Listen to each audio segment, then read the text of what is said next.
इस कहानी की शुरुआत में हम कुछ परियों को देखते हैं जो गर्मियों की छुट्टियां मनाने के लिए धरती पर आई थीं। टेरेंस नाम का एक फेरी अपनी दोस्त टिंकरबेल से पूछता है, क्या तुम धरती पर अपनी पहली गर्मी की छुट्टी मनाने के लिए तैयार हो? टिंकरबेल कहती है, धरती पर सब कुछ काफी अच्छा है। मुझे यकीन नहीं हो रहा कि यहाँ इतना खूबसूरत मौसम होगा। सभी परियां फेरी कैंप में जाती हैं। टेरेंस टिंकरबेल से कहता है, मैं तुम्हें धरती के कैंप को दिखाता हूँ जिन्हें छिपाकर रखा गया है, क्योंकि हमें इंसानों से छुपकर रहना होगा। टिंकरबेल फेरी कैंप देखकर काफी खुश होती है। वहाँ सभी फेरी अपने अपने काम कर रही होती है और वो सबके पास जाकर पूछती है, क्या मैं आपकी मदद कर सकती हूँ? मगर सभी उसे मना कर देते हैं। टेरेंस टिंकरबेल से कहता है, मुझे और भी दूसरे कैंपों में जादू दिखाने जाना है। मैं तुम्हें कुछ दिनों बाद मिलूंगा। और वह वहाँ से चला जाता है। टिंकरबेल उड़कर कैंप से बाहर जाने लगती है। विद्या टिंकरबेल को रोकती है और पूछती है, क्या तुम इंसानों के घर की तरफ जा रही थी? टिंकरबेल झूठ बोलते हुए कहती है, मुझे नहीं पता था कि यहाँ इंसान भी रहते हैं। इरिडेसा सभी परियों से कहती है, यहाँ इंसानों के घर हैं, मगर हम खुद उनसे दूर रहेंगे। सिल्वर मिस्ट कहती है,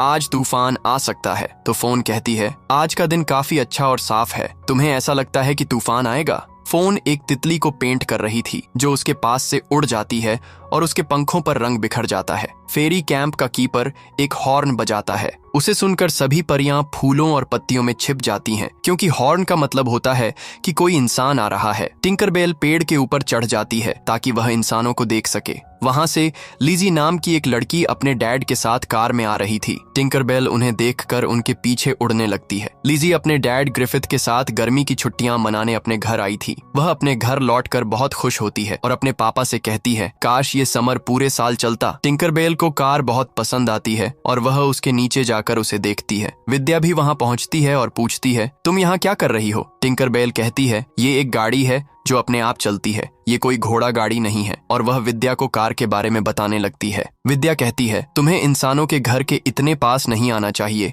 ये हमारे लिए खतरनाक हो सकता है। टिंकरबेल गाड़ी के फ्यूल बटन को ऑन ऑफ करती है, जिसकी वजह से विद्या के ऊपर फ्यूल गिर जाता है और वह भीग जाती है। लिजी और उसके डैड कार से अपना सामान लेने आए थे। लिजी को वही तितली दिखाई देती है जो फोन के हाथ से उड़ गई थी। लिजी अपने डैड से पूछती है, ये तितली कौन सी नस्ल की है? ग्रिफिथ कहते हैं, इसके दोनों पंख अलग रंग के हैं, इसलिए मैं इसे पहचान नहीं पा रहा। लिजी कहती है, शायद किसी फेरी ने इसे इस तरह से रंगा होगा। ग्रिफिथ कहते हैं, फेरी नहीं होती, वो बस एक कल्पना है। और वह घर के अंदर चले जाते हैं। लिजी अपने डैड से घूमने चलने को कहती है। ग्रिफिथ कहते हैं, मुझे अपने फील्ड जर्नल से कल रात को मिलना है, इसलिए मैं आज ही चला जाऊंगा। तुम्हारे सोने से पहले मैं घर आ जाऊंगा। और दोनों वहाँ से चले जाते हैं। टिंकरबेल विद्या से कहती है, अब हम उड़ सकते हैं। विद्या कहती है, मैं उड़ नहीं सकती, मेरे पंख गीले हैं। टिंकरबेल कहती है, तो तुम्हें पैदल चलना होगा, मगर मैं तुम्हारे साथ रहूंगी। और दोनों वहाँ से चली जाती हैं। वहीं लिजी एक पेड़ के नीचे परियों के लिए एक छोटा सा घर बनाती है और वहाँ से चली जाती है। टिंकरबेल विद्या से कार के बारे में बात करती है, जिसकी वजह से विद्या परेशान हो जाती है और उड़ने की कोशिश करती है, मगर वह नहीं उड़ पाती। टिंकरबेल को कुछ शर्ट के बटन दिखाई देते हैं। वह कहती है, मैं इन्हें कैंप के अंदर ले जाऊंगी। विद्या गुस्से में आकर बटन को फेंक देती है। तभी दोनों को लिजी का बनाया हुआ घर दिखाई देता है। टिंकरबेल घर के पास जाती है और कहती है, घर के बोर्ड पर परियों का स्वागत है लिखा हुआ था। विद्या कहती है, ये घर इंसानों का है और बोर्ड पर भी इंसानों ने ही लिखा होगा, इसलिए तुम्हें अंदर नहीं जाना चाहिए। मगर टिंकरबेल विद्या की बात नहीं मानती और घर के अंदर चली जाती है। विद्या टिंकरबेल को डराने के लिए दरवाजा जोर से बंद कर देती है, मगर टिंकरबेल नहीं डरती। तभी वहाँ लिजी आ जाती है। विद्या टिंकरबेल से कहती है, यहाँ कोई आ रहा है, और दरवाजा खोलने की कोशिश करती है, मगर वो अटक जाता है। विद्या वहाँ से उड़कर छिप जाती है। टिंकरबेल डरने लगती है और गेट खोलने की कोशिश करती है, मगर वो उसे खोल नहीं पाती। लिजी दरवाजा हिलता देखती है और घर में झांकती है। उसे अंदर एक परी दिखाई देती है। उसे देखकर लिजी बहुत खुश हो जाती है। लिजी फेरी के बारे में अपने पापा को बताने जाती है। विद्या भी लिजी के पीछे आती है। लिजी अपने पापा को फेरी दिखाती है, मगर वो काम में बिजी होने के कारण ध्यान नहीं देते। वो लिजी को एक तितली दिखाते हैं जिसे उन्होंने पकड़ा था। ये देखकर लिजी डर जाती है और बिना कुछ कहे वहाँ से चली जाती है। लिजी अपने कमरे में जाकर टिंकरबेल को बाहर निकालती है। टिंकरबेल घर से भागने की कोशिश करती है, मगर खिड़की बंद होने के कारण नहीं भाग पाती। टिंकरबेल को लिजी की बिल्ली देख लेती है और उसे मारने लगती है। टिंकरबेल को बिल्ली से बचाने के लिए लिजी उसे एक पिंजरे में बंद कर देती है और वहाँ से चली जाती है। टिंकरबेल पिंजरे का दरवाजा खोलने की कोशिश करती है, मगर वह दरवाजा नहीं खुलता। वहीं विद्या कैंप वापस आकर सभी को बताती है कि टिंकरबेल को इंसानों ने पकड़ लिया है। सभी परियां डर जाती हैं और विद्या से पूछती हैं कि ऐसा कैसे हुआ। वो बताती है, टिंकरबेल एक छोटे घर के अंदर चली गई थी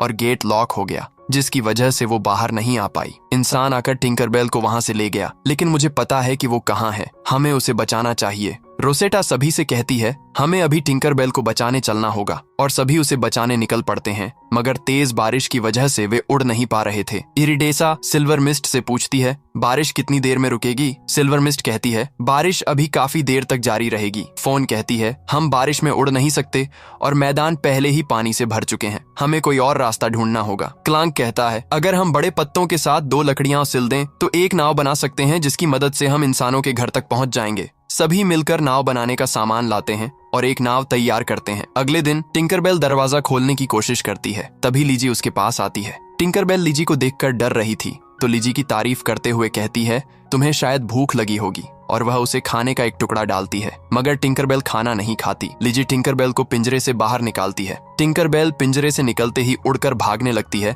मगर विंडो बंद होने की वजह से वो घर से बाहर नहीं निकल पाती। लिजी उससे कहती है तुम डरो मत, मैं तुम्हें चोट नहीं पहुंचाऊंगी, मैं तुमसे प्यार करती हूँ, मैंने तुम्हारी कई सारी तस्वीरें भी बनाई हैं। वो टिंकरबेल को फेरीज की कुछ तस्वीरें दिखाती है जो उसने बचपन में बनाई थी। लिजी टिंकरबेल से पूछती है क्या फेरीज ही तितलियों को पेंट करती हैं? टिंकरबेल गर्दन हिलाकर समझाती है कि हाँ, फेरीज ही तितलियां पेंट करती हैं। लिजी टिंकरबेल से बहुत सारे सवाल पूछती है। टिंकरबेल उसके सवालों के जवाब देती है, मगर लिजी को उसकी आवाज सुनाई नहीं देती, बस एक घंटी जैसी आवाज सुनाई दे रही थी। लिजी टिंकरबेल को फेरीज के लिए बनाए गए घर को दिखाती है। टिंकरबेल इशारों में पूछती है क्या ये घर तुमने बनाया है? लिजी कहती है हाँ, इसे मैंने बनाया है। वो टिंकरबेल से उसका नाम पूछती है। टिंकरबेल इशारों से अपना नाम बताती है। लिजी इशारों से समझ जाती है और टिंकरबेल से हाथ मिलाती है। ग्रिफिथ लिजी की आवाज सुनकर उसके कमरे में आते हैं और पूछते हैं तुम किससे बातें कर रही थी?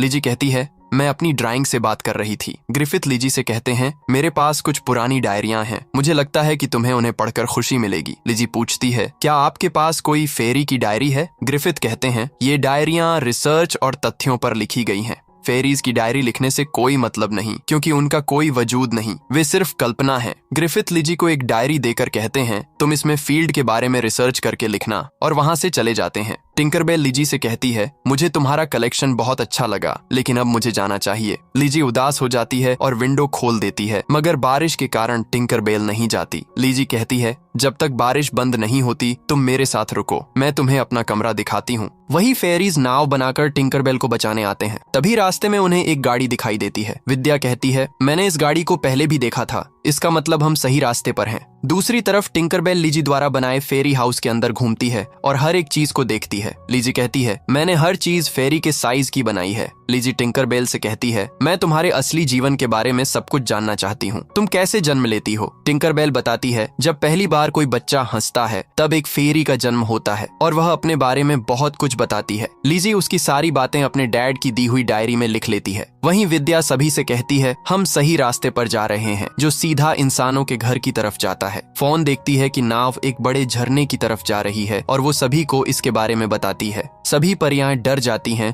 और नाव को घुमाने की कोशिश करती हैं, मगर नाव झरने से नीचे गिरने लगती है। सिल्वर मिस्ट अपनी शक्तियों से सभी को बचा लेती है। क्लैंक को एक शर्ट का बटन मिलता है, जिसे देखकर विद्या को रास्ता समझ में आ जाता है। उधर लिजी टिंकरबेल से कहती है बारिश रुक गई है, अब तुम्हें जाना चाहिए, और वह उसे एक कागज का छाता देती है जो उसे बारिश से बचाएगा। टिंकरबेल के जाने की वजह से लिजी बहुत उदास हो जाती है। टिंकरबेल लिजी को गले लगाती है और वहां से उड़ गई। लिजी अपने डैड को फेरी की डायरी दिखाने जाती है। ग्रिफिथ घर में टपक रहे पानी को रोकने की कोशिश कर रहे थे, इस वजह से वह डायरी नहीं देख पाते। लिजी वहां से उदास होकर चली जाती है। वह अपने कमरे में जाकर डायरी को देखकर रोने लगती है। तभी वहां टिंकरबेल आती है, जिसे देखकर लिजी बहुत खुश हो जाती है। वो टिंकरबेल से कहती है मेरे डैड के पास मेरे लिए टाइम नहीं है, वो हमेशा अपने काम में व्यस्त रहते हैं। उधर सभी फेरीज कीचड़ में चल रही होती हैं। विद्या कीचड़ में फंस जाती है। सभी परियां उसे निकालने लगी। तभी वहां एक कार आ जाती है। इरिडेसा कार को रोकने के लिए ड्राइवर की आंखों में तेज रोशनी डालती है, जिससे उसे कुछ दिखाई नहीं देता, और वह कार रोककर बाहर निकलकर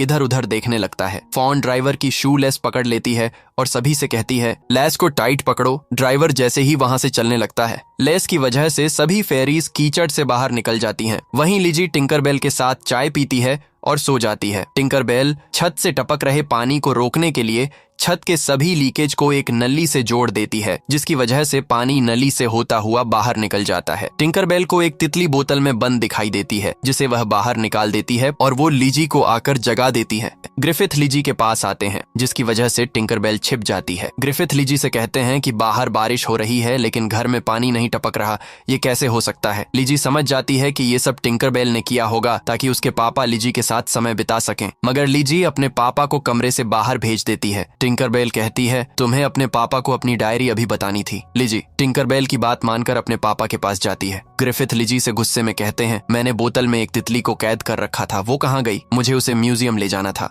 वो आगे कहते हैं, घर में तुम्हारे और मेरे सिवा कोई नहीं है, तितली को मैंने बाहर नहीं निकाला, इसका मतलब तुमने उसे उड़ा दिया। लिजी कहती है, ये सब मैंने नहीं किया। ग्रिफिथ उसे उसके कमरे में जाने को कहते हैं क्योंकि उन्हें लगता है कि तितली को लिजी ने उड़ा दिया। दूसरी ओर सभी फेरीज टिंकरबेल का मजाक बनाते हुए कहती हैं, टिंकरबेल को कोई कैसे पकड़ सकता है? विद्या बताती है, मेरी वजह से टिंकरबेल खतरे में है क्योंकि मैंने उसे सबक सिखाने के लिए दरवाजा बंद कर दिया था, मगर वो फिर से नहीं खुला, जिसका मुझे बहुत दुख है। सभी फेरीज विद्या से कहती हैं, अगर तुम टिंकरबेल के साथ नहीं होती तो वो खुद को और भी मुसीबत में डाल सकती थी, मगर अब हम उसे बचा लेंगे। क्लैंक अपने साथी के साथ एक पत्थर के ऊपर चढ़ता है जहां से उसे इंसानों का घर दिखाई देता है और वह बहुत खुश होता है। वहीं दूसरी तरफ लिजी टिंकरबेल से कहती है, मैं अपने डैड को जब भी कुछ बताने की कोशिश करती हूँ तो वो मेरी बात पर विश्वास नहीं करते, और वो अपनी डायरी देखकर कहती है, काश मैं भी तुम्हारी तरह उड़ पाती, फिर मैं भी फूलों का ध्यान रखती। टिंकरबेल फेरी डस्ट लाकर लिजी पर छिड़कती है, जिसकी वजह से लिजी हवा में उड़ने लगती है।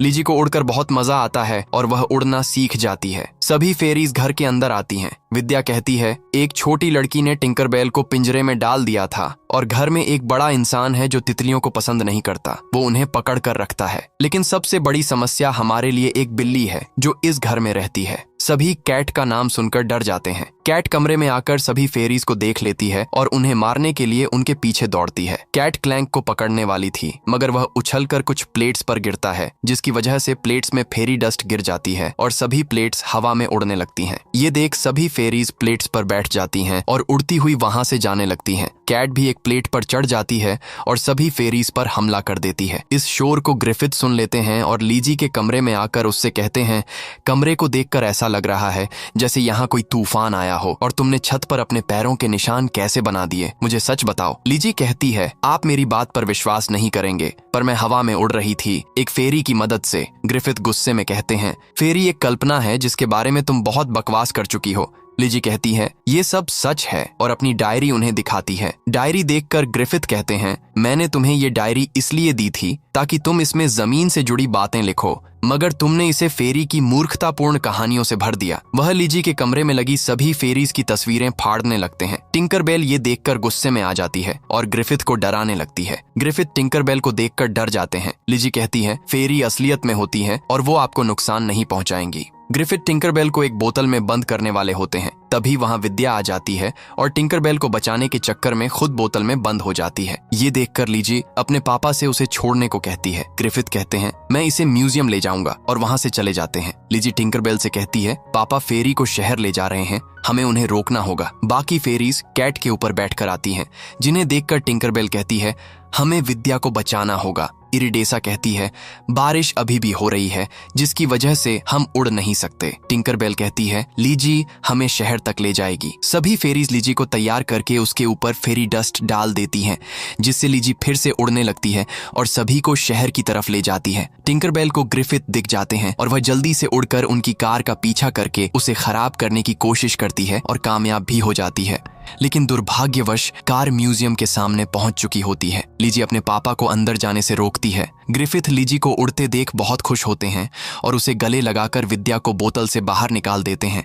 सभी फेरीज ग्रिफिथ पर फेरी डस्ट डालती हैं, जिससे वो भी हवा में उड़ने लगते हैं और लीजी के साथ मस्ती करते हैं। अगले दिन सभी फेरीज लीजी और उसके डैड के साथ चाय पीती हैं। सभी काफी खुश होते हैं। ग्रिफिथ सभी को लीजी की लिखी हुई स्टोरी पढ़कर सुनाते हैं। टेरेंस भी अब टिंकरबेल के पास वापस आ जाता है। आखिरकार तुमने सब कुछ सही कर दिया। अगर आप फेरी की और कहानियां देखना चाहते हैं तो कमेंट करना ना भूलें।